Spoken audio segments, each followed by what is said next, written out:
मझी आकाशरे सरीगला तेल air India विमानर जरूरी अवतरण दिल्ली मुंबई जाऊला एयर इंडिया फ्लाइटर जरूरी अवतरण होइछि टेकअप करियार किछि समय पर जरूरी अवतरण करा जाइछि।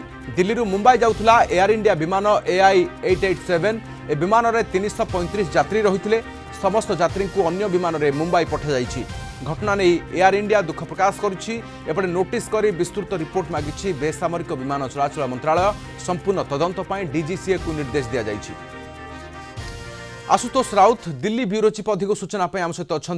आशुतोष 335 यात्री रही अन्य विमान से जावाई जदियो सब तैयारी करागला उपाय किंतु इंडिगो पर एयर इंडिया एभली त्रुटि को ग्रहण करा जाई पारे कि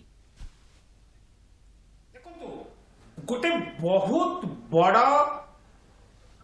एयरक्राफ्ट आम अभॉइड करिचे किछि घंटा पूर्व बोली कहि परिबा लोक माने कथा होचंदी। देखंतु सकाळ 3:20 रे फ्लाइट नंबर AI 887 एथे एयरक्राफ्ट यूज होउथिला बोइंग 737-337ER एयरक्राफ्ट थिला।